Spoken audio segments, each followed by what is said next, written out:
Hey guys, it's postboxpat. Welcome back to a brand new map change video. In today's video, we're going over all of the map changes added in today's content update inside of Fortnite. This is quite an exciting one, and a lot of different map changes have been added in, with additional changes to the battle currently taking place between IO and the 7 on the map. Let's explore the storyline and the map changes currently taking place in Fortnite. If you are new, as always, tap that subscribe, and don't forget to pop in code POST if you get a free moment. So, first off, the map change over here, the major one, is the blimp crashing into the water from above the Daily Bugle. Now, this is really cool because there was a battle taking place here, as we know, last week. It looks like the 7 have won, and I'm assuming the 7 will win every single one as we continue going through, and the blimp has now hit the water, and it's so cool. The wreckage site is amazing. You can check it out by going underneath the water in the replay here, which I'm doing, and it just looks absolutely amazing. The blimp completely destroyed is a really cool site to come and check out, and I'm assuming other blimps will get destroyed throughout the season and probably in the water. They're all kind of situated close to the coast, so I'm assuming most of them will crash into the water, and if any of them do crash on land, I think that would be interesting as well to see.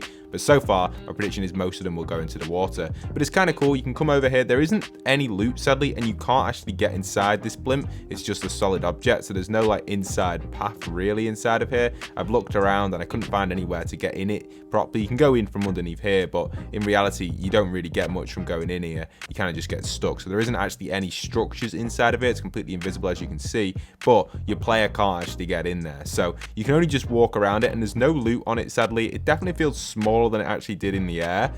But if you do happen to land over here, you can use this cannon over here to fire away from the location, and a little bit of loot spawns here. So yeah, kind of cool. If you want to use this cannon to rotate out, if you want to come and check it out in game, you can. That cannon will then take you into the land where you can go wherever you want from there. Now, if we move over to the Daily Bugle, this is where some of the cool map changes have been added in this week, and some really big noticeable storyline changes if it is done on purpose or an accident, and we'll explore that. So first thing you can see is the 7 did take the W over here, and now they've set up their little outpost. They've got their new containers, which we've never seen before, the 7 containers, and also all the barricades as we do explore this area. Really nice, really cool. I love the way they've put barricades absolutely everywhere inside of here, and this is now, I guess, the 7's outpost, one of their outposts, which they've taken control of. And you can see they've got like a little bunker down here as well with all of these sandbags, which is really neat. You can see they've got like a little area to sleep, and just the whole area in general has now been taken over by the 7. But cool thing to know is the ghost flag is actually here. Now, I did not expect the ghost flag to be located in this POI, but it is. I did not expect this at all. The ghost flag to me definitely seems like it's not going to be part of this POI or even part of the storyline anymore. So maybe the 7 are part of the ghost and they are the same faction. To some degree that would make sense. They are the same colors, unless this is just a simple mistake from Fortnite and this should be a 7 theme flag. But maybe they are trying to tie the Ghost and Shadow storyline back to the 7 and obviously the IO storyline, which is very complicated. The also Alter and Ego relates to that as well. I guess this is the Alter. Is it Alter? No, it's Ego, isn't it? This would be Ego, which is Ghost, and Alter Ego would be Shadow. So maybe they're trying to tie that back in as well from Chapter 2, Season 1, because that is a whole mess and it definitely needs summarizing. So I'm hoping that Fortnite do try and relate that maybe to the 7, which would make sense. If the 7 are Ghost, that would make perfect sense, because the Alter Ego was sent to the island to kind of change things up. And we know Alter Ego Shadow would be possibly IO in this situation, which would make sense. The colors also match as well. We've got Ghost with the blue and the 7, and obviously the dark colors for Shadow. So that's kind of cool. Other than that, map change wise, the next big map change we have is actually going to be at Condo Canyon, and we're going to have to switch into some gameplay to check this one out, because we do have some unique footage from over there. They've actually decided to now take the war over there. So this is the next POI, which is going to be taking the siege.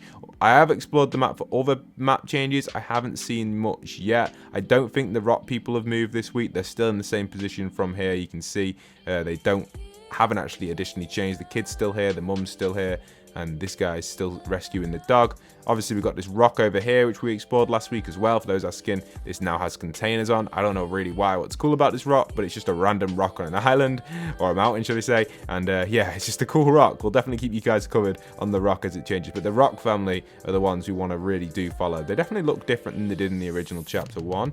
They look definitely more kind of like saturated. I'm not too sure what's going on with them, but their rocks don't look like rocks. Maybe they just don't have them retextured for the Chapter 3 Unreal 5 engine, which is possibly why that looks a bit strange. But here we are over at the next POI. You can see this definitely does have an IO logo, not a not a 7 flag. So interesting, but this is where the battle is now currently taking place. And we'll jump into some gameplay of the fight inside of Kondo so you guys can see what exactly is happening over here at the canyon. So let's go and have a little look at that in the first person.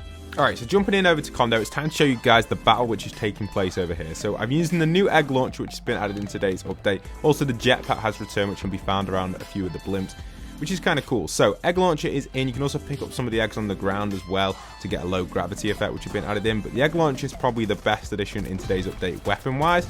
But obviously the Easter stuff, which is cool. The egg launcher itself is probably one of the worst grenade launchers in my opinion. It's very inaccurate. You can see I'm trying to use it here on the IO guards, but it's not having much luck. So we're just going to rotate over here and take them out with the egg launcher again. So I'll reload our egg launcher. Okay, nice little egg. Another egg going in there. Oh, nice. Okay, nice. That's what we like. A bit of damage there with the egg launcher. Not too much damage. Coming in at around 70, but it's okay. It'll do the job in this situation. Pick up some minis. Pick up the SMG. Move in over to IO guard. Take him out nicely there. I think actually the 7 took him out there, but there we are. We've pushed these IOs back. Stage 1 of 3. So this is the new kind of path for the Kondo Canyon Siege, which is taking place from the 7 sentries. And again, they do have endless lives, so if they do get eliminated, you have to physically eliminate them to trigger it. We did test this over on the second channel. For those that want to see, we actually did a really cool experiment where we took Foundation into the battle.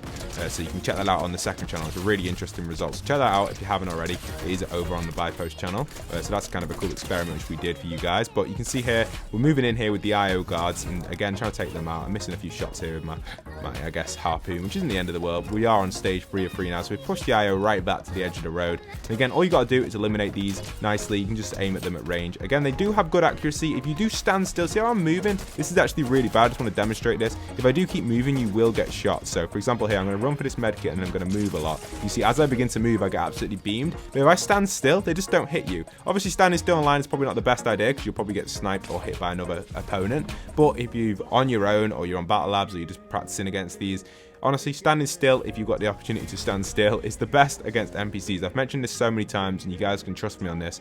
Standing still will get you hit less than if you are moving side to side. Obviously, if you're behind cover, you're not going to get hit. But if there's no cover, or the cover's been destroyed on the no build mode, you can just stand still. Trust me, it's the best thing to do. So landing back in over here, we've got the IO Hunter. He's like the same one as last time. You can take him out again with whatever you like. He's pretty powerful. He's not as powerful as other bosses, though. Once you eliminate him, you will get the victory. So you can see him there on the left side. He's super, super low. The sentries will help you out. You can finish him off and get the last IO patrol at the back over here, and you will get the victory here. And you can see the 7 win, IO eliminated, and that's them taken out of this area, and you then take over Kondo Canyon. Huntmaster Saber's still located over here. He moves every POI to every POI where the battle is currently taking place, but he never joins the battle. He just sits on his blimp until he gets shot down and teleports to another one, which I thought was quite funny. But yeah, these 7 sentries will be taking over this next week completely, and I assume this blimp over here will crash down at some point. Also, if you go back over to the Daily Bugle, you'll find that the 7 sentries are still located over here, and you can actually fight them now. So if you want to go over there and you team IO, you want to take back the 7, you want to take back the Bugle for IO, you can pop over here and take down 7 sentries if you want to. They do drop a bit of loot as well, so if you're after some weapons, some blue weapons easily, you can take down these 7 sentries, which are now located at the Daily Bugles. This is the first time the 7 sentries have been added in as actual NPCs, because previously they were more of kind of like spawning ones that would not fight back, but now these ones here at the Bugle can fight back. So yeah, check it out, guys. Hope you guys have enjoyed today's video. Leave a like, comment, and subscribe, and don't forget to play Toy Box if you get a free moment, you want to get some cool practice in. It's a great map for you guys. I'll see you guys very soon, and once again, this is postboxpat, signing out.